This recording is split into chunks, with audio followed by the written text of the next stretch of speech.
नमस्कार मित्रांनो, लग्नानंतर होईलच प्रेम या मालिकेच्या आजच्या भागामध्ये अगदी मनपूर्वक मी तुमचं स्वागत करते। आजच्या भागामध्ये वसुहत्या आता जेव्हा चोरटीचा कार्यक्रम इकडे देशमुखांच्या घरी करायचा आहे असं म्हटल्यानंतर वसुहत्या म्हणते की पोरीच्या चोरटीचा कार्यक्रम माहेरी करायचा असतो, हे सुद्धा तुला शारदा माहिती नाही का? इतकी सुद्धा अक्कल तुला नाही का? काव्या आणि नंदिनीला फारच राग येतो।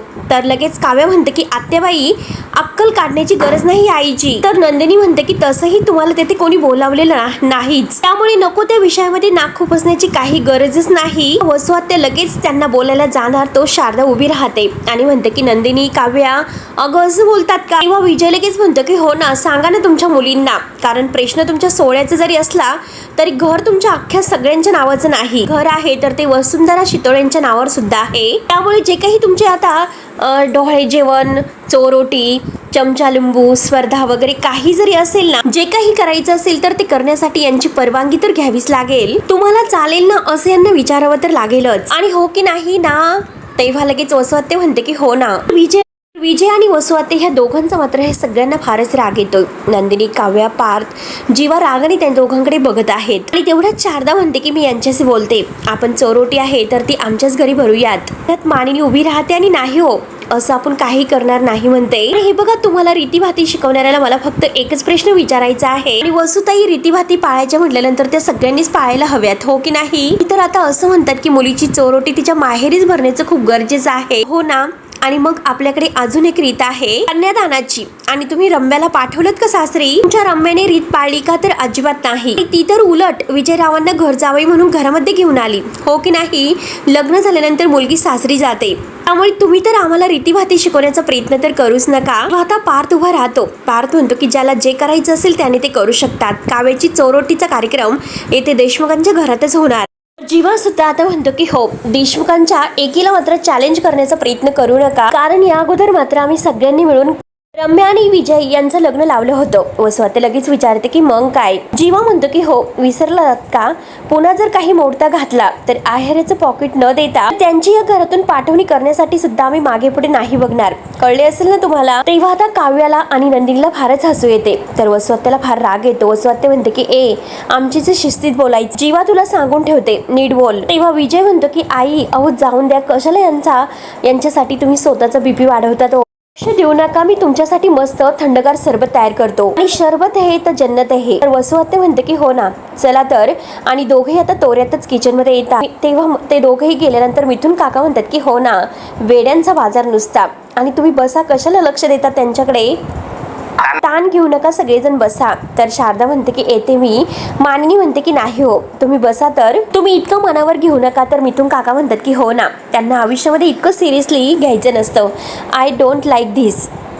तर आशाताई येतात, तर आशाताई मानिनीला म्हणतात की तुम्ही सांगितलेलं सगळं सामान अडगळीच्या खोलीत ठेवलं? त्यावरती मानिनी म्हणते की हो, जिन्यावर जवळ काही सामान ठेवलेलं आहे ते सुद्धा अडगळीच्या खोलीमध्ये ठेवून दे। तेव्हा जीवा म्हणतो की अडगळीच्या खोलीमध्ये आशाताई सगळं काही व्यवस्थित ठेवा, पाळण्यावर काही वस्तू ठेवू नका। तेव्हा आशाताई म्हणतात की बरं ठीक आहे दादा, नाही ठेवत। आणि तेवढ्यात जिन्याजवळ जी पोती ठेवलेली आहे आणि त्या पोत्यामध्ये आता जे सामान आहे तर त्यात ह्या विजयचं पॉकेट पडलेलं असतं, आणि आशाताई ते आता पोतं उचलतात आणि अडगळीच्या खोलीमध्ये घेऊन येतात। तेव्हा आता विजय हे आणि वसुहत्या हे बोलणं ऐकतात। विजय म्हणतो की पाळणा, आणि कोणत्या पाळण्याबद्दल बोलतात? तर वसुहत्या त्याला सांगते की हो, जीवाने एक पाळणा आणला होता, तर मानिनीने तिला तो पाळणा परत करायला सांगितला होता, आणि त्यावेळेस मात्र जीवानी आता हा पाळणा अडगळीच्या खोलीत ठेवलेला आहे, हे तर मला माहितीच नव्हतं। तेव्हा विजय म्हणतो की अहो जाऊन द्या, पाळणाच आहे तो, कशाला इतका विचार करतात? त्यानंतर मानिनी शारदाला म्हणते की तुम्ही चहा कॉफी काही घेणार का? शारदा म्हणते की नको, काहीच नकोय। तर जीवा म्हणतो की चला आता आम्ही निघतोय। तर नंदिनी म्हणते की हो नाही, आम्हाला उशीर होतोय, आम्ही निघतोय। तेव्हा आता काव्या विचारते की काय? अगं ताई, तुम्ही दोघं एकत्र कुठे निघालात? आता ह्या दोघांना मात्र आता ते खोटं जे काही प्रेग्नेन्सीचं पोट आहे ते आणायला जायचं असतं। काव्य म्हणते की काय, आज प्रेग्नेन्सीचं चेकअप वगैरे आहे की काय? त्यावरती नंदिनी म्हणते की नाही, तर जीवा हो असं म्हणतो। काव्य मात्र जीवाकडे पाहत असते आणि सगळेजण सुद्धा। तर नंदिनी म्हणते की अहो जीवा, तुमच्या लक्षात नाही का? अहो टेस्ट आहे तर त्या पोस्टमन नाही का झाल्यात? म्हणतो की सॉरी, खरंच माझ्या डोक्यातूनच निघून गेलं होतं। नंदिनी म्हणते की मी आता आनंद निवासला जात आहे। यांना सुद्धा त्यांच्या क्लायंटला भेटायचं आहे, मग ते मला वाटेत सोडतील आणि ते पुढे जाणार आहे. तेव्हा पार्थ म्हणतो की तुम्ही एक काम करा, तुम्ही माझ्याबरोबरच चाला, मी ऑफिसला चाललो. तेव्हा मी जाता जाता आपण नंदिनीला सोडूयात. त्यानंतर मात्र तू म्हणजे मला ऑफिसला ड्रॉप कर आणि गाडी घेऊन तू क्लायंटला भेटायला पुढे जा आणि तेवढीच आपली पेट्रोलची बचत होईल. तेव्हा काव्या म्हणते की लकी यू, कारण देशमुखांच्या गाडीमध्ये मस्त आता एसी वगैरे आणि मस्त तुम्ही गाणी वगैरे ऐकत जा. आणि तेवढ्यात जीवा म्हणतो की नाही नाही दादा, अरे याला तर आवडलंच असतं पण प्रॉब्लेम आहे. पार्थ म्हणतो की अरे चल ना. जीवा म्हणतो की नाही रे दादा, कारण आम्हाला कारमध्ये जरा प्रायव्हसी हवी आहे. तर पार्थ म्हणतो की हे रे, आणि त्याची गंमत करतोय. मिथून काका म्हणतात की जीवा तुझा पॅटर्नच वेगळा आहे. तेव्हा आता काव्याला आणि नंदिनीला हसायला येतं. आता नंदिनी गालातल्या गालात हसते, तर मानिनी आता शारदाला म्हणते की बघतात ना, दोघही आई बाबा होणार आहेत, पण एकमेकांवरचं प्रेम तर वाढतच चाललेलं आहे. शारदा सुद्धा हसते आणि हो हो म्हणते. मानिनी म्हणते की चांगलं आहे चांगलं आहे. आणि पार्थ, अरे जाऊन दे तर त्या दोघांना. पार्थ म्हणतो की बरं ठीक आहे, जा बाबा जा, प्रायव्हसी हवी आहे तुम्हाला तर जा. नंदिनी आणि जीवा उठतात, येतो येतो म्हणून आता सगळ्यांना भेटून ते जायला निघतात. आणि तेवढ्यात काव्या म्हणते की देशमुख जरा ऐका तुम्ही, कारण कपाटावरून मला काही बरंचसं सामान काढायचं आहे, तेवढ्याच तुमच्या उंचीचा मला फायदा होईल. किंवा मानिनी आणि शारदा खूपच असतात. तर पार्थ म्हणतो की बघितलंस काही, तुमची मुलगी तुमच्या म्हणजे बघा ना, तुमच्या मुलीने माझा नवऱ्याचा स्टूल म्हणून वापर करते. ते दोघंही आता रूम मध्ये जातात. तर मानिनी आता शारदाला म्हणते की चला आपण माझ्या रूम मध्ये बसूयात आणि चोरोटीचं काय आहे एकदाच ठरवून टाकूयात. आणि हे बघा तुम्ही काही मनावर घेऊ नका, तुमचंच घर आहे, तुमच्या लेकींचंच घर आहे म्हणून शारदाला समजावते. त्यानंतर आता विजय आणि वसुआत्या अजूनपर्यंत किचनमध्ये सरबतच बनवतात. दोघांसाठी मस्त 2 ग्लास सरबत तयार केलेलं असतं आणि वसुआत्याला तो 1 ग्लास सरबताचा देतो. तर वसुआत्या एक घोट पिते आणि म्हणते की हो ना, खरंच खूप छान बनलेलं आहे सरबत. आणि वसुआत्या समोर बघते तर कोणी नसतं. तर लगेच आता विजयला म्हणते की विजयराव, बघितलं ना, कामाची सगळी माणसं आपापल्या कामाला निघून गेली. मिथून काकाकडे बोट दाखवत म्हणते की हा रिकाम टेकडा मात्र इथेच बसला. मी आता लगेच विजय गालातल्या गालात खूपच हसतोय. विजय म्हणतो की बसून दे त्याला, आपण सुद्धा खोलीमध्ये जाऊ, मस्त एसी वगैरे लावून बसू आणि शरबत जन्नत आहे एन्जॉय करूयात. तेव्हा वसुआत्या म्हणते की हो ना चला. तर त्यानंतर आता मिथून काकाचं कोडं सोडून होतो. तो म्हणतो की चला आता बातमी वाचतोय. विजय आणि वसुआत्या समोरच येतात. तर आता हा मिथून काका बातमी वाचत असतो की मुरबाडमध्ये एका मुलीला म्हणजे धडक दिली. पोलिसांनी मात्र तो गुन्हेगार शोधला आणि कोर्टाने मात्र त्याला 7 वर्ष सक्त मजुरीची शिक्षा दिली. तेव्हा मिथून काका म्हणतात की वा वा वा वा, पाहिजे अशी शिक्षा मिळायला पाहिजे. I don't like this. तर जेव्हा वसुआत्या आणि विजय हे ऐकतात तर त्यांना आता भीती वाटते, टेन्शन येतं, त्यांचे चेहरे लगेच बघण्यासारखे होतात. आणि लगेच ते दोघे रूममध्ये निघून येतात. तर विजय विचारतो की तुम्ही इतकं पॅनिक का झाला? तो वसुआत्या म्हणते की अहो पॅनिक नाही होऊ तर काय करू मग. त्या मिथुनने बातमी काय वाचली तुम्ही तर ऐकली असेल. अहो सीसीटीव्ही मार्फत मात्र पोलिसांनी गुन्हेगाराला शोधून काढलं, म्हणजे पहा धडक दिली होती आणि सीसीटीव्हीमुळे जो गुन्हेगार आहे तर तो मात्र पकडला गेला. तेव्हा विजय म्हणतो की हो मग काय त्याचं. वसुआत्या म्हणते की अहो मग काय जावई बापू, तुम्ही सुद्धा एक गुन्हा केलेला आहे, नंदिनीला तुम्ही धडक मारली. जीवा आता विजय म्हणतो की हो कळले. आणि नंदिनीने पोलिसांना काही सांगितले का? आणि घरी सुद्धा काही सांगितलेलं नाही. इतके दिवस झाले, काही झाले का? नाही ना. आणि हे बघा काही होणार नाही, तुम्ही उगाच टेन्शन घेऊ नका. तेव्हा वसुआत्या म्हणते की टेन्शन घेऊ नको. तुम्ही बघितलंच ना मगाशी जीवा आणि नंदिनी जेव्हा बाहेर जायला निघाले तेव्हा काव्याने मात्र त्यांना काय विचारलं की टेस्ट करायला जातात का. जीवा हो म्हणाला आणि नंदिनी नाही म्हणाली. आणि त्या दोघांनी मात्र वेगवेगळी उत्तर दिलीत. आणि नंतर मात्र पार्थ काय म्हणाला की मी तुम्हाला सोडतो म्हणून, आणि तेव्हा मात्र दोघजण नाही असं म्हणाले. मग याचा अर्थ काय होतो बरं? याचा अर्थ असं होतो की जावई बापू ते दोघं मिळून काहीतरी आता नक्कीच शोधतात. तेव्हा विजय हसतो आणि म्हणतो की ते काही डिटेक्टिव्ह आहे का म्हणून काही शोधतील. तेव्हा वसुआत्या म्हणते की हो ते डिटेक्टिव्हच आहे, या घरातील सगळ्यात मोठे डिटेक्टिव्ह आहेत. आणि हे बघा तुम्हाला माहिती नसेल, तुमचं लग्न होण्या अगोदर जेव्हा तुम्ही या घरात नव्हतात त्या अगोदर त्यांनी मात्र दोघांनी मिळून किडनॅप झालेल्या मुलांची केस सॉल्व्ह केली होती. आणि त्यानंतर सुद्धा बरंचसं काही शोधाशोध करून आता त्यांनी बरंचसं काही हे शोधाशोध केलेली आहे. आणि तेवढ्यात वसुआत्याला आता जावई बापूंच्या गाडीची आठवण होते आणि ती म्हणते की जावई बापू अहो गाडी कुठे आहे तुमची. तेव्हा विजय म्हणतो की ऑफिसच्या पार्किंग मध्ये. वसुआत्या लगेच विजयच्या हातातील ग्लास सरबताचा खाली ठेवते आणि तिच्या हातातील सुद्धा, आणि म्हणते की चला आपण लगेच जाऊयात, ते पण आत्ताच्या आत्ता. ऐका माझं, आत्ताच्या आत्ता तिकडे जाऊन त्या गाडीची विल्हेवाट लावूयात. आणि त्यानिमित्ताने मात्र मला तुमचं ऑफिस सुद्धा बघता येईल. चला बरं लवकरात लवकर. तेवढ्यात आता ऑफिस म्हटल्यानंतर वसवात्याला लगेच विजय म्हणतो की अहो तुम्ही कशाला येतात. तर वसवात्या म्हणते की अहो मी कशाला म्हणजे हे बघा, आता मात्र माझ्या एम्प्लॉईनी जर तुम्हाला माझ्यासोबत बघितलं तर मात्र आणि माझ्या एम्प्लॉईजवर संशयाचं वातावरण नाही की निर्माण होणार. तुम्ही तर ह्या कंपनीच्या मालकीण आहात आणि त्यामुळे मला माझ्या ऑफिसचं वातावरण खराब नाही करायचं. मी जातो एकटा आणि गाडीची विल्हेवाट लावतो आणि आत्ताच्या आत्ताच जातो. वसवात्या म्हणते की बरं ठीक आहे, काम झाल्यानंतर मला लगेच फोन करून कळवा. विजय म्हणतो की यस मी तुम्हाला फोन करतो, पण मागच्या वेळेसारखं मात्र तुम्ही मला 10 फोन करू नका. मी हात जोडतो, मीच काम करणार आणि मीच फोन करणार. ओके. वसवात्या म्हणते की नक्की ना. तर विजय म्हणतो की हो ओके. वसवात्या म्हणते की तुम्ही मला फोन करा आणि काम करा लवकरात लवकर. तर हा विजय ओके बाय करत निघून जातो. वसवात्याला भलतर टेन्शन आलेलं असतं. त्यानंतर विजय मात्र गाडीच्या जवळ येतो आणि त्याला नंदिनीला जेव्हा त्याने त्या गाडीमध्ये बसून उडवलेलं असतं तो क्षण आता आठवतो आणि ते आठवून तो म्हणतो की गाडीने चुकून नंदिनीला उडवलं होतं आणि ही गाडी गायब करण्याची वेळ आता आलेली आहे. आणि तेवढ्यात तो गाडीमध्ये बसतो. तर गाडी बसल्यानंतर आता गाडीचा दरवाजा मात्र कोणतरी वाजवतो. तेव्हा विजय मात्र धक्क्याने आता बघत असतो नक्की कोण असेल.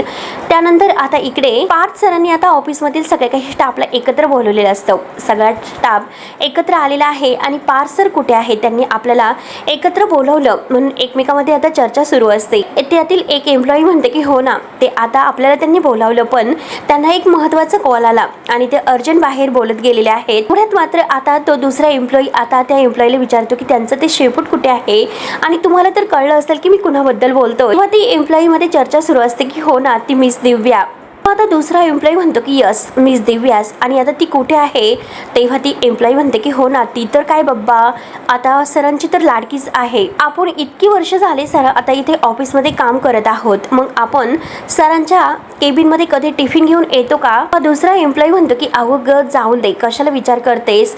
तर ती एम्प्लॉई म्हणते की अगं जाऊन दे म्हणजे काय रे, अरे उगाच तिला पुढं करण्याची सवय आहे मिस दिव्याला, म्हणून सगळेजण दिव्याला नाव ठेवत असतात. तेवढ्यात पार्थ आता फोनवर बोलतच येत आहे आणि म्हणतो की यस आता मीटिंग कंटिन्यू करूयात, मी तुम्हाला नंतर कळवतो. तेव्हा आता पार्थ फोन बंद झाल्यानंतर सगळ्या एम्प्लॉईनं स्टाफला म्हणतो की सॉरी गाईज तुम्हाला माझ्यामुळे जरा थांबावं लागलं. जरा फोन सुरू होता आणि सगळेजण जमलेत का असं विचारतो. तेवढ्यात आता पार्थ विचारतो की काय झालं, कोण गायब आहे. आणि तेवढ्यात आता उड्या मारतच सॉरी करत आता ही मिस दिव्या तिथे हजर होते. धावतच येते, सॉरी करते आणि टेबलवर आता उभी राहते. ते हात ठेवते आणि म्हणते की 1 मिनिट बरं का सर. आता लगेच सरांच्या टेबलवरच पाणी वगैरे पिऊन घेते. सगळेजण मात्र दिव्याकडे बघत असतात आणि हसत असतात. पार्थ मात्र तिच्याकडे बघून रागाने बघतोय. तेव्हा आता दिव्या पाणी वगैरे पिल्यानंतर मस्त थोडीशी शांत झाल्यानंतर विचारते मी काही मिस केलेलं आहे का, प्लीज मला सांगा काही केलं असेल तर. त्यावरती पार्थ रागानेच म्हणतो की झाले का बोलून, झाले का सगळे करून आणि कुठे होतात तुम्ही. हे सगळेजण आता इथे येऊन थांबलेले आहेत आणि तुम्ही काही स्पेशल आहात का आणि उत्तर द्या, मी ऐकत आहे, लवकरात लवकर उत्तर द्या. आणि तुमच्या रॉबिनची कारणं देत बसू नका, सिरियस आहे मॅटर आणि त्याचं एक्सप्लेनेशन तुम्हाला द्यावंच लागेल. त्यानंतर आता इकडे विजय जेव्हा गाडीमध्ये बसलेला असतो आणि तेवढ्यात त्याला ती खोटी त्याची जी आई बनलेली आहे तर ती बाई तेथे येते आणि तो लगेच गाडीच्या खाली उतरतो आणि म्हणतो की तू इथे काय करतेस. त्यावरती ती त्याला रागानेच म्हणते की अरे दीड शहाणे काय करतेस म्हणजे काय, मी तुझा पाठलाग करत आहे. काम झालं म्हणून तू माझा फोन उचलणं बंद केलंस का. तर विजय म्हणतो की मग काय करायचं होतं आणि कशाला तुझा फोन उचलू बरं. आपलं ठरलं काय होतं तर खोटी आई होण्याचे पैसे द्यायचे होते. आता साखरपुडा झाला, लग्न झालं, सगळं काम झाल्यानंतर मी तुझा फोन कशाला उचलू, चल निघ इथून. आणि तेवढ्यात मात्र आता ती खोटी आई बनून आलेली बाई म्हणते की अरे शहाणे तुझं काम झालंच का असं म्हणतोस. आणि त्या दिवशी मात्र तुझी ती सासू भेटली होती रस्त्यामध्ये आणि विचारत होती की काय विजयची आई, अहो ओळखलत का मला, आणि तुमचा विजय मात्र आमच्या घरचा घरजावी झालेला आहे असं वगैरे वगैरे म्हणत होती. आणि तेवढ्यात आता विजयला मात्र वसवात्या फोनवर बोलताना त्याला सुद्धा ही सांगितलेलं असतं की तुमची आई मला भेटली होती. तेव्हा आता त्याला तो क्षण आठवतो. वसवात्या त्याबद्दल विचारत होती आणि तेव्हा आता त्याच्या लक्षात येतं आणि तेव्हा वसवात्याने विचारलं होतं की ती आईबद्दल तुम्ही बोलले होते आणि अशा किती आई आहे तुम्हाला.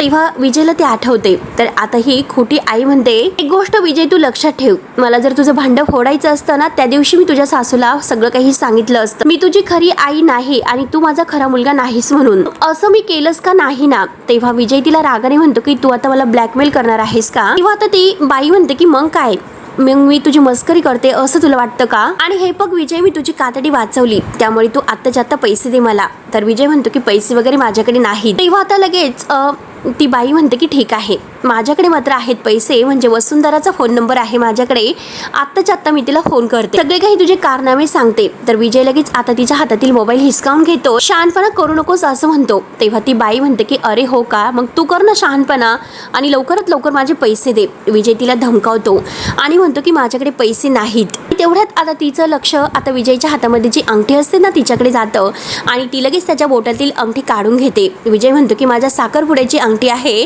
तेव्हा ती बाई म्हणते की कसली साखरपुड्याची आणि कसली काय, तुझा साखरपुडा तुझ्यासाठी खोटा होता, पण ही अंगठी तर खरी आहे ना, आणि ही अंगठी तरी खरी असेल का, असेल मुलीकडच्या लोकांनी दिलेली आहे ना, आणि मग ती खरीच असेल. आत्तापुरती मी गप्प बसते. तेव्हा आता विजय म्हणतो की अगं काय बोलतेस, आत्तापुरती म्हणजे ती अंगठी सोन्याची आहे आणि ती अंगठी तू सोन्याची घेतली त्यामुळे तू गप्पच बसायचं. आणि त्याच्या हातातील मोबाईल हिसकावून घेऊन म्हणते की बघूयात. तेवढ्यात आता ती तेथून निघून जाते.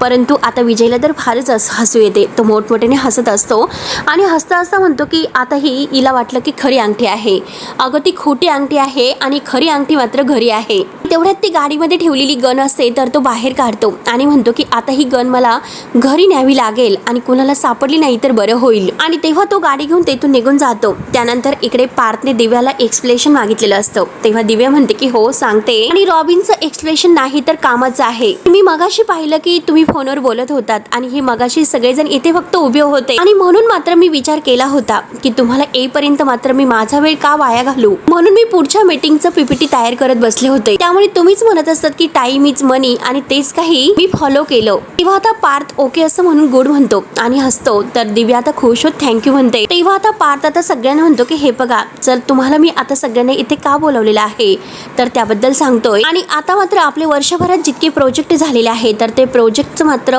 हे प्रेझेंटेशन आहे तर ते जान्हवी तुला करायचं आहे, कारण आपल्याला आता the best architect from of the year हे अवॉर्ड्स मात्र अनाऊन्स होणार आहे. त्यामुळे आपल्याला हे सगळं काही तयारी करायची आहे. आणि रोहित तू मात्र आपल्या प्रोजेक्ट आहे तर त्या सगळ्याचे फोटो आणि व्हिडिओज तुला बनवायचे आहेत. आणि कोणी आता काही कारण द्यायचं नाही, नाही म्हणायचं नाही, मेहनत करा थोडीशी. आणि आता मिस दिव्याला म्हणतो की तुम्ही ऑफिस जॉईन करण्याच्या अगोदर सगळे डिझाईन्स आहेत तर ते डिझाईन्स काढा आणि त्याचं पीपीटी तयार करा आणि त्याबद्दल मला मेल करा. तर दिव्या म्हणते की ओके सर. यासाठी मात्र तुम्हाला जीवा सरांना भेटावं लागेल आणि त्यांच्यासोबत बसावं सुद्धा लागेल. हे बघा, मला तुम्हाला हे सांगायचं आहे किती काही झालं तर हे अवॉर्ड मात्र आपल्यालाच मिळायला हवं. आपण सुद्धा विक्रम देशमुख सरांना दाखवून द्यायचं आहे त्यांच्यापेक्षा चांगली कंपनी आपण चालवतो म्हणून सगळ्या स्टाफला तो कामाला लागायला सांगतो. सगळ्यांनी मात्र आता लवकरात लवकर काम पूर्ण करा. तेव्हा सगळेजण खुश होतात. सगळा स्टाफ आता जायला निघतो आणि दिव्या सुद्धा जायला निघते. तर पार्थ म्हणतो की मिस दिव्या तुम्ही थांबा.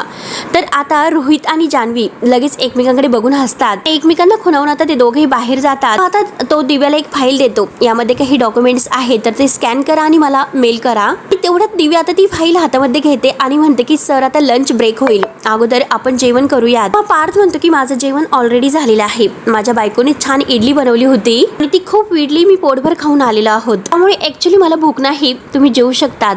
थोडीशी दिव्या आता नाराज होत बाहेर जाते. तर पार्थ खुर्चीवर बसतो आणि म्हणतो की आता तर माझ्याकडे कोणतंही काम नाही. आणि आता त्याच्या लक्ष देते की काव्यामधल्या कोणत्या 5 गोष्टी चांगल्या आहेत त्याचा विचार करायला हवा. त्यानंतर संध्याकाळ होते आणि जीवा नंदिनी मात्र आता ते खोटं पोट घेऊन घरी येतात. नंदिनी म्हणते की जीवा, आपण ती वस्तू तर आणली, आपल्याला नीट ती खोलीपर्यंत घेऊन जायला पाहिजे आणि माहिती नाही की आता दार कोण उघडेल, कोणी हे बघायला नकोय. तेवढ्यात जीवा मात्र आता घरची चावी दाखवतो. मुद्दाम मी घरची चावी घेऊनच निघालो होतो असं म्हणतो. आणि जर आपण डोर वाजवलं तर मात्र आता सहज कोणीतरी ह्या बॅगकडे बघून आपल्याला विचारेल, त्यामुळे गुपचूप आपण आता ही चावी असल्यामुळे आतमध्ये शिरू आणि आपल्या रूम मध्ये निघून जाऊयात. आणि तेवढ्यात मात्र आता ते दोघं दरवाजा उघडून आत येतात. तर आतमध्ये आता हे शुभम करीतो म्हणत असतात.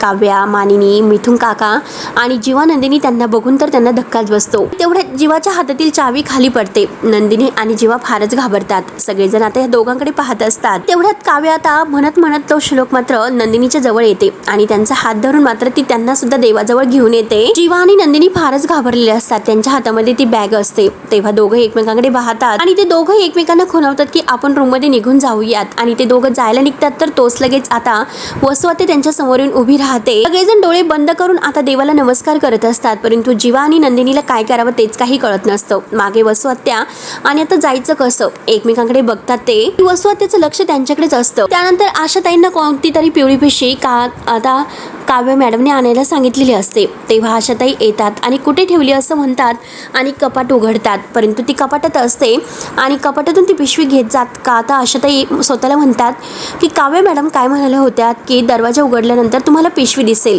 आता पिशवी तर कुठे आहे, कपाटामध्ये. आणि ह्या काव्याताई आजकाल सगळंच विसरायला लागलेल्या आहेत. असून दे असं म्हणत मात्र आता ही आशाताई दुसरीच पिशवी घेऊन जाते आणि तेवढ्यात मात्र दरवाजा मागे आणखीन एक पिशवी असते. त्यानंतर मानिनी इकडे प्रसाद देता देता नंदिनीला म्हणते की काय ग, नवऱ्याने शॉपिंग वगैरे केली की काय. काव्य म्हणते की काय ताई, शॉपिंग वगैरे केली की काय आणि काय घेतलं बरं. नंदिनी आता हसते आणि म्हणते की अगं काही नाही. तेवढ्यात मिथून काकाचं सुद्धा लक्ष जाते. मिथून काका म्हणतात की एवढ्या पिना त्याला का मारल्यात बरं. तेव्हा जीवा म्हणतो की अरे काका तू असं काय करतोस, काही पण पिशवीतून खाली पडू शकतो, म्हणूनच मात्र मी पिना मारल्यात. आणि तेवढ्यात जीवा मात्र आता नंदिनीला खुणावतो की आतमध्ये जायचं. तर नंदिनी म्हणते की आई मी पटकन फ्रेश होऊन येते. तेवढ्यात मानिनी नंदिनीला थांबवते आणि म्हणते की हे बघ नंदिनी, आपण जेवायला काय करायचं ते अगोदर ठरवून घेऊयात आणि मग जातो. तेव्हा आता जीवा म्हणतो की ठीक आहे, तू पिशवी माझ्याकडे दे आणि मी तोपर्यंत फ्रेश होतो, तुमचं चालून द्या. तेवढ्यात जीवा मात्र आता तिकडे तोंड करून चालतच असतो. त्याला जायचं असतं रूममध्ये घाईने. तेवढ्यात आता आशाताई पुढून ती पिशवी घेऊन येतच असतात आणि त्याच वेळेस मात्र आशाताईंचा आणि जीवाचा एकमेकांना धक्का लागतात आणि आशाताईंनी मात्र जे काही आता ते बाळाचे लहान शूज आहे तर ते लपून ठेवलेले असतात. पार्थने आणलेली ती वस्तू आणि तीच आशाताई पिशवी घेऊन बाहेर येते आणि तेवढ्यात मात्र आता त्या पिशवीतून बाळाचे ते शूज आहे तर ते खाली पडतात. जीवा जोरात ओरडतो की बघून चालता येत नाही का. तेव्हा नंदिनी आणि काव्या बघतात तर काय, लहान बाळाचे कपडे आणि ते शूज मात्र खाली पडलेले असतात. मानिनी हे सर्व पाहते तर तिला धक्काच बसतो. तेवढ्यात आशाताई सॉरी म्हणतात आणि लगेच घाईने त्या वस्तू उचलून पिशवीमध्ये घालत असतात. काव्य धावतच येते. तेवढ्यात काव्य आशाताईला म्हणते की अहो मी तुम्हाला ही पिशवी आणण्यासाठी नव्हती सांगितली, अहो ड्रेसिंग टेबल खाली दुसरी पिशवी होती ती आणण्यासाठी सांगितली होती, प्लीज तुम्ही ती पिशवी घेऊन जा असं हळूच म्हणते. तर आशाताई जायला निघतात. तेवढ्यात आता मानिनी म्हणते की थांब आशा, आणि मानिनी मात्र त्या पिशवीतील कपडे आणि ते शूज बाहेर काढते. तेव्हा काव्य आणि नंदिनी एकमेकांकडे बघून खूपच घाबरतात आणि जीवाही तेथेच उभा असतो. आणि तेवढ्यात मानिनी विचारते की हे तुमचं आहे का काव्याला. काव्य म्हणते की आई त्याचं काय झालं. त्यावरती मानिनी म्हणते की हे बघ त्याचं काय झालं मला माहिती नाही, ते आपण नंतर बोलूयात, मला फक्त माझ्या प्रश्नाचं उत्तर हो किंवा नाही दे. हे सामान तुमचं आहे का असं विचारते आणि तेवढ्यात काव्य हो असं म्हणते आणि मानिनी विचारते की तू आणलंस की पार्थने आणलेलं आहे. त्यावरती आता आणि त्या शर्टवर आता जे काही मी प्लस डॅड बेस्ट हा टी शर्ट तू आणलेला आहेस का. तेव्हा आता काव्य खूपच घाबरते आणि मनात म्हणते की आता जर मी पार्थचं नाव घेतलं तर त्यांना फुकटचा ओरडा बसेल. काव्य तू मनात आपल्या म्हणत असते की नाही नाही पार्थचं नाव मात्र घेऊ नकोस.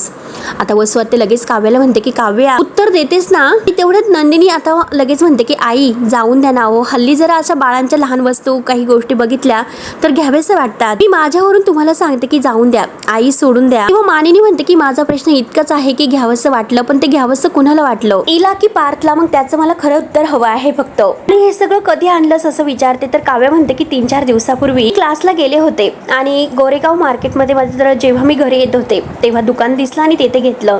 आणि त्याच वेळेस आता काव्य मानिनीला मात्र ते कधी आणलेलं आहे याची डेट त्यावर पाहायला मिळते. अगोदर मात्र मी शॉपिंग करत होते परंतु हे मला फार आवडलं आणि मोह माझा नाही आवरला आणि घेतलं. आणि तेवढ्यात मात्र मानिनी बिल पाहत असते आणि तेवढ्यात मानिनी म्हणते की छान आहे दुकानचं नाव मदर्स लव, फक्त हे दुकान पुण्याचं आहे असं म्हणतात. आणि बरोबर मानिनीने आता काव्याने जे खोटं उत्तर दिलेलं आहे तर ते पकडलेलं असतं. त्यावर कस्टमरचं नेम सुद्धा असतं की पार्थ देशमुख आणि तारीख मात्र 29 एप्रिल सुद्धा आहे, ते सुद्धा बिल दाखवते. तेव्हा आता वसुहतेला तर हसूच होतं आणि नंदिनीला आणि काव्याला तर फार मोठा धक्का बसतो. चष्मा नाही मला वाचता येत नसते तर. तेव्हा आता नंदिनी लगेच पुढे येते आणि मानिनी म्हणते की हे बघ मला काव्याशी बोलायचं आहे, बोलून दे. मला तिला फक्त एवढंच विचारायचं आहे की काव्या तू कधीपासून खोटं बोलते. तेव्हा आता काव्य म्हणते की आई नाही. नंदिनी म्हणते की आई सॉरी, मला मान्य आहे की ती खोटं बोलली पण या सगळ्या मागचा तिचा हेतू काय होता की पार्थला वाचवायचं होतं. दोघी आता सॉरी म्हणतात. तर आता वसुहते म्हणते की वा वा चांगलं सुरू आहे, अगोदर चुका करायच्यात आणि नंतर सॉरी म्हणायचं. आणि नंदिनी तुम्ही सुद्धा काही वेगळं केलेलं नाही, जे पार्थने केलेलं आहे ना तर तेच तुम्ही केलेलं आहे. बाळ होण्याच्या अगोदर हा जीवा पाळणा घेऊन आला तेव्हा नंदिनीला फार राग येतो. नंदिनी लगेच आता वसुहत्यावर ओरडत तिच्या जवळ येते आणि जीवांना काही बोलायचं नाही असं म्हणते. तुमच्या वयाचा मान ठेवते म्हणून मी आता तुम्हाला काही बोलत नाही, यापुढे मात्र तुम्ही भान विसरून बोललात तर मी सुद्धा विसरून जाईल की तुम्ही जीवाच्या आत्या आहात म्हणून. तेव्हा काव्य म्हणते की ताई तू शांत हो आणि आपल्याला माहिती आहे की आत्याबाईंना बोलायचं मी नाही म्हणून तू चिडचिड करू नको, शांत हो. हे बघा, तुझ्या चिडचिड केल्यामुळे तुला सुद्धा त्रास होईल आणि पोटातील बाळाला सुद्धा. आणि तू शांत हो. तेवढ्यात नंदिनीचा चेहरा लगेच गंभीर होतो. बाळाचं नाव काढल्यानंतर असत्य पाहतच असते. तेव्हा काव्या मानिनीला सॉरी बोलते. तेव्हा आता मानिनी म्हणते की आपण हा विषयावर पार्थ आल्यानंतरच बोलूयात. तेव्हा आता काव्याला धक्काच बसतो. तर शेवटी हा भाग येथेच संपतो. पुढील भागामध्ये आता ही वसुहत्या विजयला म्हणत असते की ज्या गाडीने मात्र तुम्ही नंदिनीला उडवलं ती गाडी कुठे टाकली. आणि तेवढ्यात आशाही त्यांच्या रूममध्ये येते. त्यानंतर आता नंदिनीने मात्र ते खोटं पोट चिटकवलेलं असतं आणि आता नंदिनी त्या फोटोकडे बघून खूपच हसते. आणि तेव्हा दोघांनाही रडू येतं. जीवा सुद्धा खूप रडतो आणि म्हणतो की मला तर असं वाटलं होतं की खरंच हे आपलं खरं बाळ असेल आणि आपण कधीच आई बाबा होऊ शकत नाही का, असं तो विचारतो. तेव्हा दोघेही खूपच रडतात. त्यानंतर मात्र इकडे काव्या ऑफिसमध्ये आलेली असते. तर आता जान्हवी म्हणते की बरं झालं तुम्ही आलात, मला तुम्हाला काहीतरी दाखवायचं आहे. आणि तेवढ्यात पार्थाने त्या दिव्याचा एकत्र मिठीतला फोटो दाखवते. काव्या तो फोटो पाहते तर तिला धक्काच बसतो. तेव्हा मित्रांनो, पुढे नक्की काय होईल हे बघायला विसरू नका. तोपर्यंत धन्यवाद.